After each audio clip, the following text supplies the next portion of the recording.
Assalamualaikum teman-teman semua. Di sini saya akan menjelaskan tentang ukuran gejala pusat, yang dimana pada materi ini akan membahas tiga subbab yang terdiri atas min, median, dan modus, baik itu dari data kelompok maupun data tunggal. Perhatikan baik-baik ya.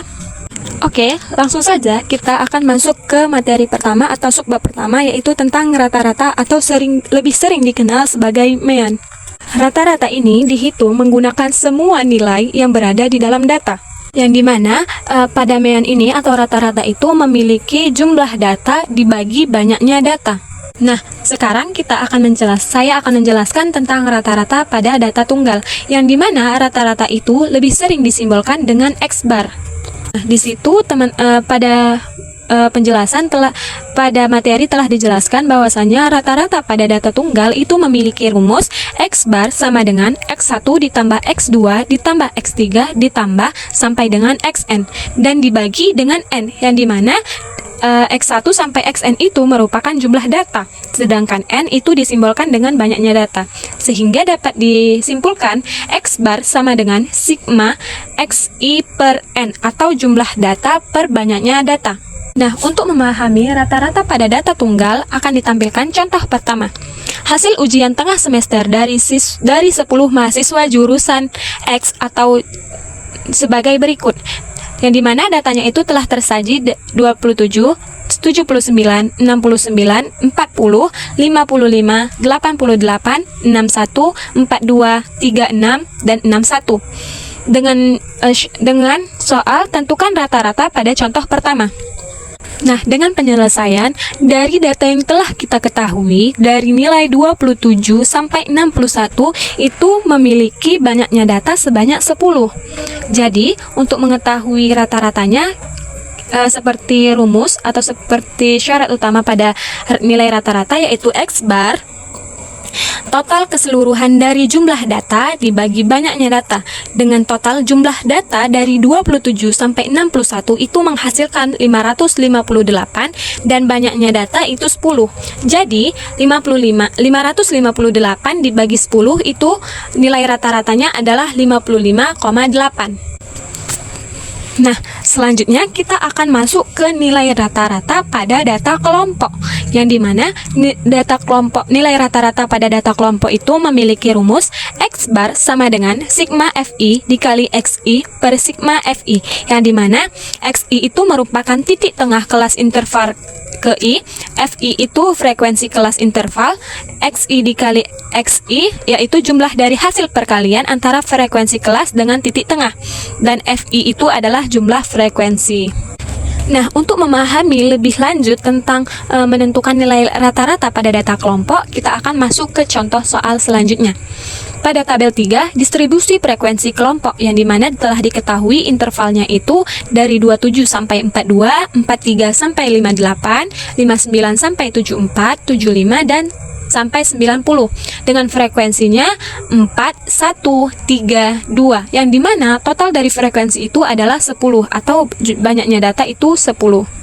Nah, yang pertama itu dari data yang telah diketahui sebanyak 10 data itu kita buatkan ke dalam tabel frekuensi, yang dimana telah diketahui intervalnya dan frekuensinya. Nah, untuk menentukan titik tengah atau Xi itu dapat kita ketahui dari nilai atau interval 27 ditambah interval ke-42 dibagi 2, yang dimana titik tengah dari interval pertama yaitu 34,5. Begitupun untuk interval-interval seterusnya untuk menentukan titik tengah. Nah, untuk menentukan Fi dikali Xi itu dapat kita tentukan dengan 34,5 nilai tengah dikali nilai frekuensi, sehingga menghasilkan pada interval pertama yaitu 138. Begitupun untuk interval-interval dari 1 sampai 4, yang dimana setelah kita tentukan atau setelah diketahui nilai Fi dikali Xi itu menghasilkan nilai sebanyak 553. Nah, ketika sudah kita tentukan atau sudah diketahui nilai dari titik tengahnya atau Xi, nilai Fi dikali Xi atau frekuensi dikali nilai titik tengah itu menghasilkan nilai X bar sama dengan sigma Fi dikali Xi dengan hasil 553 dibagi 10 dari frekuensi tersebut. dari banyaknya data frekuensi tersebut. Sehingga 553 dibagi 10 itu menghasilkan 55,3. Jadi rata-rata atau mean dari data kelompok yang telah disajikan itu adalah 55,3. Nah, langsung saja kita masuk ke kepada materi kedua atau subbab kedua, yang dimana itu tentang modus. Modus merupakan nilai yang sering muncul atau nilai frekuensi tertinggi. Yang nilai frekuensi tertinggi itulah yang disebut modus. Jadi apabila terdapat sebuah data yang dimana nilai tertinggi frekuensinya itu, nah itulah nilai modus atau nilai yang sering muncul, yang dimana pada modus itu dilambangkan atau disimbolkan dengan MO. Modus pada data tunggal diberikan dari data yang telah kita ketahui dari awal, itu datanya dari 27 sampai 61. Tentukanlah modus dari data itu. Nah, langkah pertama itu kita harus membuat tabel frekuensinya, yang dimana dari data-data tersebut kita masukkan di bagian atau kolom data, dan total dari data tersebut kita masukkan ke frekuensi. Nah, yang tadi 27 itu dengan frekuensi banyaknya data itu adalah 1, 361, 40 itu 1, 42 itu 1, 55 itu 1, dan 62 itu 2. 61 itu 2, 69 itu 1, 79 itu 1, dan 88 itu 1. Yang dimana telah kita ketahui bahwa modus atau nilai yang sering muncul dari frekuensi terbanyak itu 61 atau data 61. Nah, selanjutnya itu modus pada data kelompok, yang dimana rumus pada data kelompok itu memiliki rumus MO atau modus sama dengan B ditambah P dikali B1 per B1 ditambah B2, yang dimana keterangan B itu adalah tepi bawah, P itu adalah panjang kelas, B1 itu adalah frekuensi kelas modus dikurangi frekuensi kelas sebelum modus. Nah, untuk yang B kedua itu adalah frekuensi kelas modus dikurang frekuensi kelas sesudah modus. Kalau B1 itu sebelum, B2 itu berarti sesudah. Nah, untuk memahami lebih lanjut tentang modus pada data kelompok, saya akan memberikan contoh, yaitu dari tabel yang telah kita tentukan terlebih dahulu atau data yang sudah kita ketahui. Nah, tentukanlah modus dari data pada tabel 3, yang dimana interval dan frekuensi telah diketahui. Kelas modus sama dengan interval yang pertama, yaitu 27 sampai 42, memiliki frekuensi terbanyak pada kelas interval 27 sampai 42 sebanyak 4. Nah, dari data tersebut telah kita ketahui bahwa modus terbanyak itu berada di interval pertama, karena kalau kita lihat dari nilai-nilai frekuensi dari interval pertama sampai interval keempat, itu frekuensi tertinggi berada pada interval pertama. Jadi dapat kita ketahui bahwa kelas modus itu berada di interval pertama. Nah, setelah kita ketahui kelas modusnya itu berada di interval pertama, selanjutnya kita akan menentukan nilai B. Nah, nilai B tadi itu adalah nilai tepi bawah, yang dimana untuk mengetahuinya 27 dikurang 1/2 dikali 1 itu menghasilkan 27 dikurang 0,5 sama dengan 26,5. Nah, untuk panjang kelas itu 42,5. Untuk panjang kelas itu ditambah untuk panjang kelasnya itu, yang pertama tepi bawah kelas, nilainya kan tepi bawah kelas itu kan 26. Nah, untuk mengetahui tepi bawah kelas itu 26 dikurang 0,5 sehingga menghasilkan 26,5. Nah, untuk tepi atas itu ditambah 0,5. Kalau tepi bawah itu dikurang 0,5, kalau tepi atas itu ditambah 0,5 sehingga menghasilkan 42,5, seperti materi yang telah dijelaskan pada kelompok sebelumnya. Sehingga panjang kelasnya itu dapat diketahui bernilai 16. Nah, untuk B1 itu kan tadi telah diketahui bahwa frekuensi kelas modus dikurang frekuensi kelas sebelum modus. Karena kelas modusnya itu berada di interval pertama, jadi nilai B1 itu 4 dikurang 0. Kenapa 0? Karena itu tadi intervalnya berada di kelas pertama. Apabila intervalnya berada di kelas kedua, jadi dikurang interval yang di atasnya sebelum modus. Nah, untuk yang B kedua itu 4 dikurang 1. Kenapa 1? Karena kan kelas sesudah modus, jadi 4 dikurang 1 itu sama dengan 3. Nah, ketika sudah kita tentukan nilai B-nya berapa, nilai P-nya berapa, B1 dan B2-nya berapa, baru kita langsung masuk dihubungkan kepada rumus, yang dimana nilai B-nya tadi 26,5, nilai P-nya 16, B1-nya 4, dan B2-nya 3. Sehingga pada yang telah saya paparkan, yaitu nilai modusnya sebanyak 35,64. Nah, materi terakhir tentang ukuran gejala pusat yaitu median, yang dimana median ini merupakan nilai tengah dari suatu data. Yang dimana ketika kita telah mendapatkan sebuah data yang kita urutkan dari nilai terkecil hingga nilai terbesar, nilai tengahnya itulah merupakan nilai median. Nah, median pada data tunggal. Median pada data tunggal itu terdiri atas dua data. Yang pertama data ganjil dan data genap. Apabila data tersebut ganjil, itu dapat kita tentukan dengan rumus ME sama dengan X N ditambah 1 dibagi 2. Sedangkan untuk data genap yaitu ME sama dengan 1/2 dikali XN per 2 ditambah X N per 2 ditambah 1.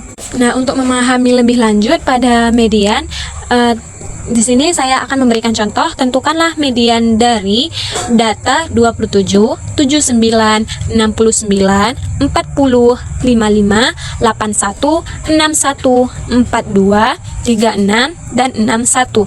Yang dimana apabila kita totalkan seluruh datanya dari 27 ke 61, itu memiliki 10 data atau banyaknya data itu dalam bentuk genap. Sehingga rumus yang kita gunakan tadi itu data genap. Nah, langkah pertamanya itu kita urutkan data dari nilai terkecil ke nilai terbesar. Nah, setelah kita urutkan datanya dari 27, 36, 40, 42, 55, 61, 61, 69, 79, dan 88. Yang dimana dapat kita ambil data tengah dari nilai tengah dari data tersebut yaitu 55 dan 61. Nah, apabila kita menggunakan rumus itu seperti yang telah saya paparkan pada slide PPT-nya. Nah, kita masukkan nilai data, jumlah banyaknya data itu atau nilai N-nya itu 10, sehingga menghasilkan 1/2.